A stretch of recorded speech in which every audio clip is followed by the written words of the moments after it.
Thank you. Okay, so I'm going to talk to you today about a project that I did last year with Rob, actually, which looks at how Ukraine as a country has been responding to the huge amount of fallen soldiers and civilians in Ukraine, and what this can tell us about long-term civil military considerations. I think everyone in the room is going to be familiar with national forensic considerations, perhaps even international. But there's some differences when it comes to a military or a conflict context, and I wanted to share some of those with you today. So just quickly, I'm sure none of you know what RUSI is. So just to let you know quickly, RUSI stands for the Royal United Services Institute for Defence and Security Studies. Within that, we've got 9 research teams that look at a range of issues to do with defence, including my team, which is the military sciences team. We've been part of the Institute since it was founded in around 1831 as a museum, and our team just typically focuses on military-specific issues, although our other teams do often engage with defence as well. So it's almost because of where I work in RUSI and where I sit in RUSI that I've looked at this as a civil military project, but it's also because my PhD, which Rob supervised, focused on the development of systems to identify, bury and commemorate the dead during the First World War, and there was some very obvious overlaps here. When it comes to a domestic forensic response, I think we're all quite clear on what the setup would be.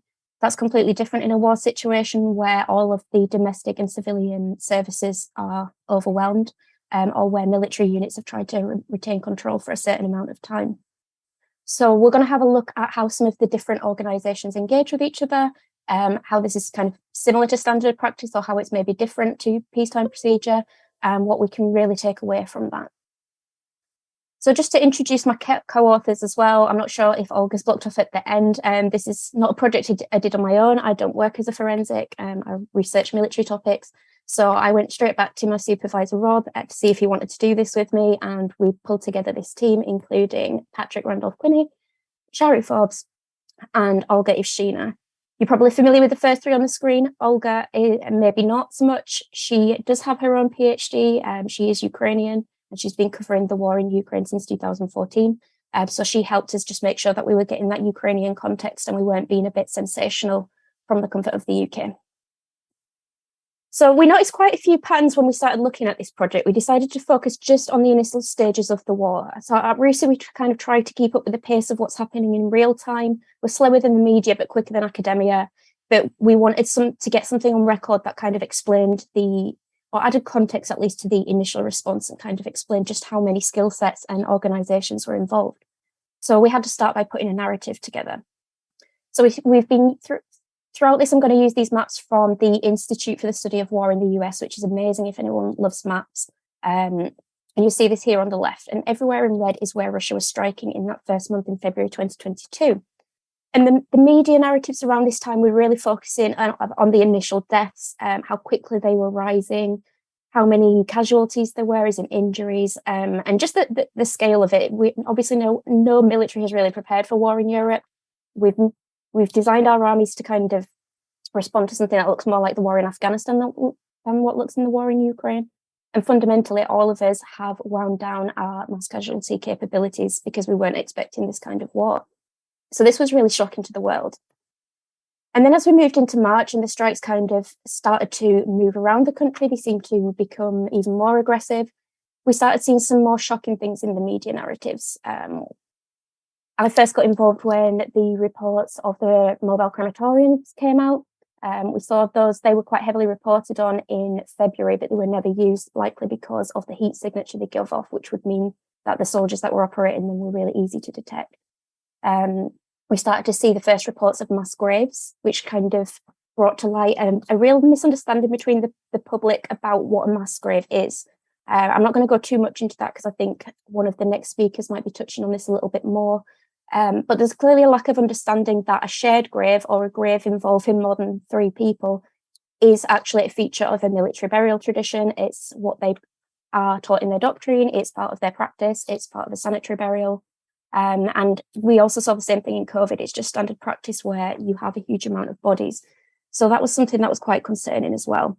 And because of these huge amounts of deaths, we were also seeing bodies being shipped out of Ukraine into different parts of the world, including Belarus.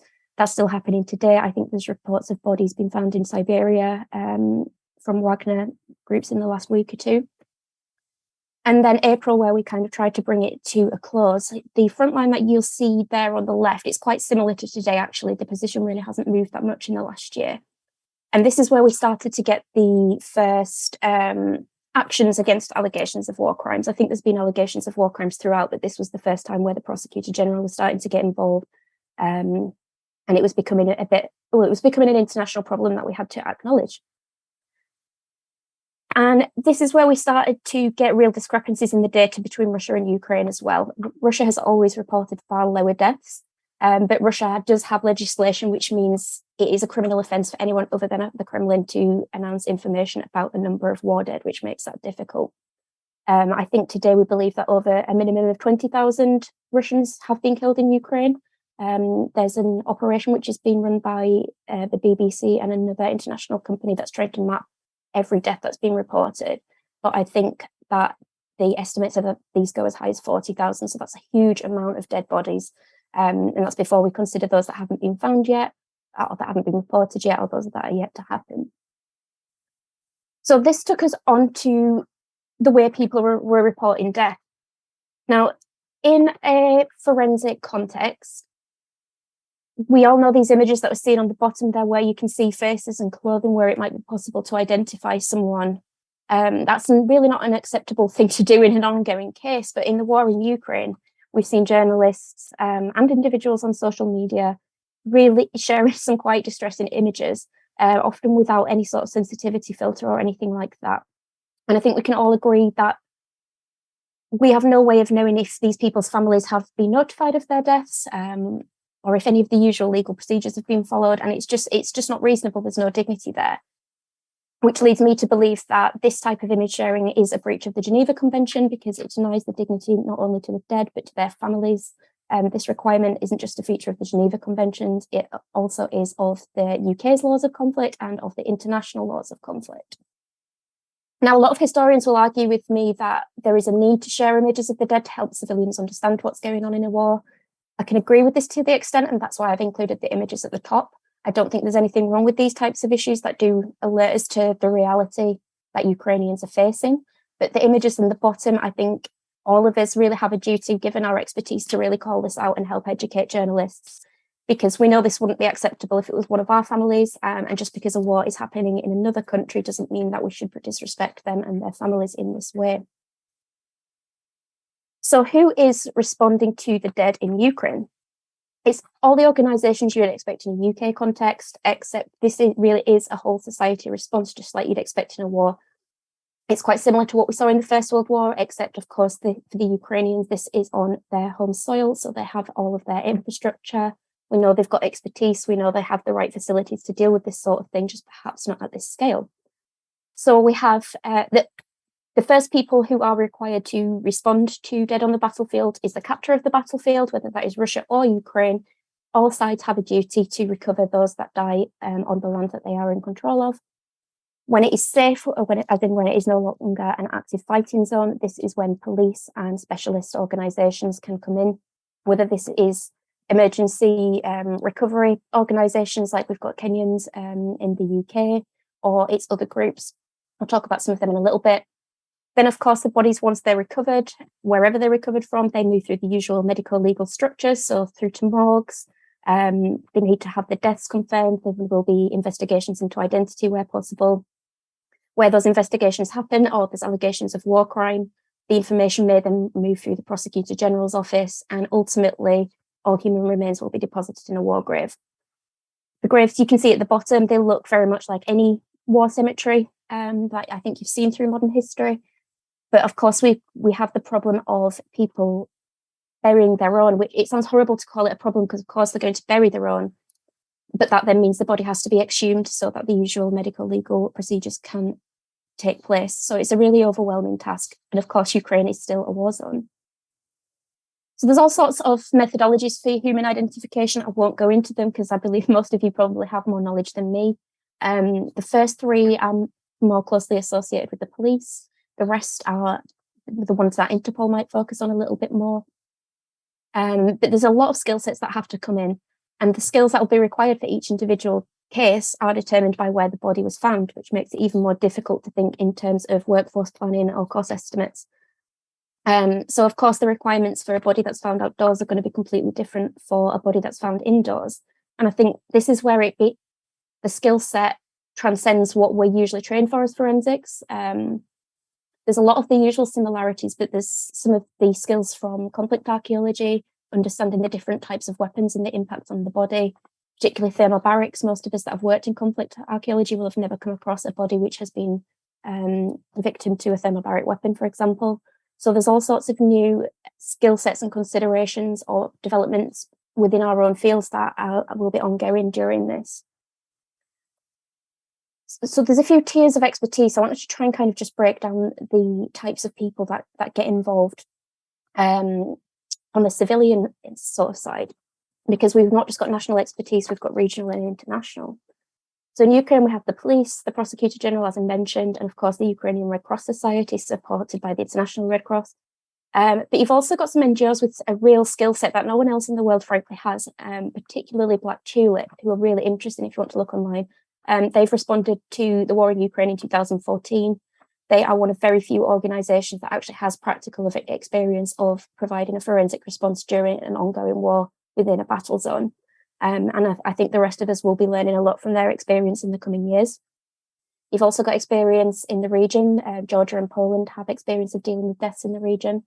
And of course, all of the international bodies that you'd expect here on the side. So International Red Cross, the International Criminal Court, and even the EU, and then all the individual countries that have been donating aid. So we've got some emerging threats here that I think still stand true. A lot of the satellite or OSINT data that has been shared, particularly through social media, we can't guarantee that this is all going to be available when we get to the point of prosecution. So the ownership and accessibility of data is really concerning here. Some companies have donated their facial recognition software for the purpose of human identification. I think we all know there's a lot of issues with this sort of software when it comes to the living. I mean, AI has the ability to train itself to recognize the dead, but I know it's not there yet. And of course, the burden on humanitarian and forensic workforce, same as every sort of job that we do. But of course, like I said, we've got new injuries to consider. And this type of response, like I said, it's completely different from what our armed forces are designed to do now, because while we did have this mass casualty response in the First World War, that was only because of Fabian Ware, the founder of the War Graves Commission, and his ability to kind of coordinate and enable these works. The military did not have this capability, and we no longer have it.